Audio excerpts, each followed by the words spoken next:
बहुत बहुत धन्यवाद सर, आप आए, हमारे कार्यक्रम की शोभा सालों से बढ़ाते हैं।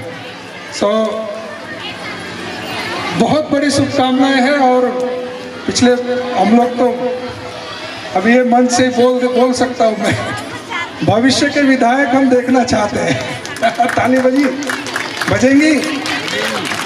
हमारे भविष्य युवा शक्ति, हमारे दामाद जी ने नारी शक्ति के ऊपर बात की, हम क्या बोल रहे हैं, युवा शक्ति, युवा में दम होना चाहिए। बीजेपी का मैं बहुत बड़ा इस बार का उन्होंने जो फैसला लिया ना, राष्ट्रीय अध्यक्ष, कार्यकारी अध्यक्ष, रियली सलूट। कुछ ऐसा करो,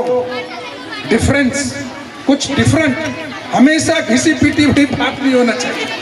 हम कोई राजनीति वाले नहीं है, हमारे लिए सब बराबर है, सब हम एजुकेशन हमारा धर्म है, हमारा माय रिलीजन इज एजुकेशन।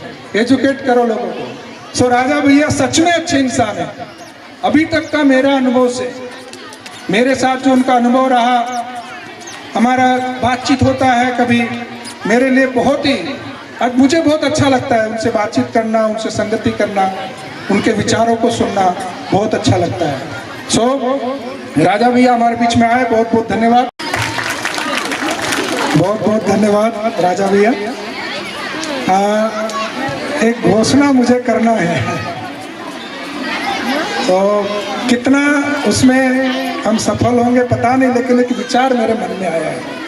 जब ये बॉर्न टू सर्व का मेरे दिमाग में आया कि हम क्या थीम रखे, हर साल हमें कुछ एक थीम रखने का होता है। तो इस बार ये थीम मेरे मन में आया और मैंने कहा, मैं बच्चों के बीच में काम किया हूँ, अभी तक जवानों के बीच में काम किया हूँ।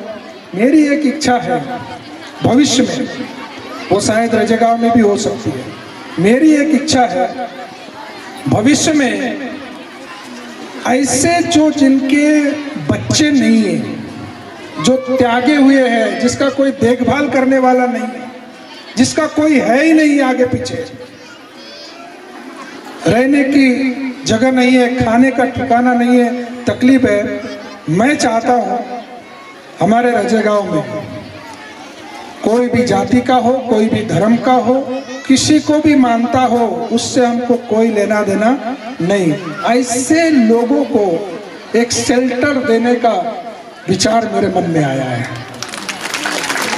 अभी कितना सही होगा पता नहीं, आप लोग हमें आशीर्वाद देना, और जिससे सहयोग हो सकता है, बन सकता है, सेवा करने का यदि कुछ भी आपके दिमाग में कहीं ऐसा आता है, क्योंकि किसी के बच्चे हैं तो ठीक है, लेकिन जिसके बच्चे नहीं, आप सोचो उसकी दशा क्या होती होगी, या किसी के बच्चे हैं वो देखभाल नहीं करते, उनकी दशा क्या होती होगी। उनके लिए कुछ हम जितना हमसे हो सके उतना करने का मेरा एक इरादा है, एक इच्छा है, और मैं जो भी डिक्लेयर करता हूँ वो होता है। मैंने बोला पिछले बार कि नेक्स्ट हमारा जो एनुअल फंक्शन हमारे खुद के भूमि में होगा, आज खुद का भूमि में हुआ। मैंने बोला था कि ये एरिया में नंबर 1 स्कूल की स्थापना करने के लिए मैं दर्शन के साथ, विजन के साथ आया हूँ। मैंने कोशिश किया है, कितना अभी होता है वो बात की बात है, कोशिश करने वालों की हार नहीं होती। तो प्रयास मेरा है, विचार मेरे मन में है, बुजुर्ग लोगों को, त्यागे हुए लोगों को, जिसको कुछ नहीं, ऐसे लोगों को लिए मैं कुछ हेल्पफुल बनना चाहता हूँ, उनको रख करके उनकी सेवा करना चाहता हूँ।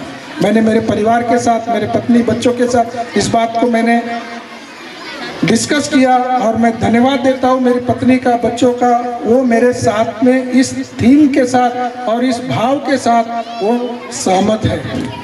बहुत बहुत धन्यवाद, बहुत बहुत धन्यवाद, बहुत बहुत धन्यवाद। तो मैं चाहता हूँ राजा भैया इस बात को ध्यान में रखें और भविष्य में सर आप इस विषय पे जो आदेश करेंगे, आप बड़े भाई हैं, आप कह रहे थे पद बड़ा हो सकता है, लेकिन हम है तो आपके छोटे भाई, और ये मेरा पूरा परिवार ही है जो बैठा है यहाँ पर। तो इस विषय पे आप जो आदेश करेंगे हम सराखों पर रखेंगे उसको। सर बहुत बहुत धन्यवाद, बहुत बहुत धन्यवाद सभी का मैं बहुत बहुत धन्यवाद देता हूँ।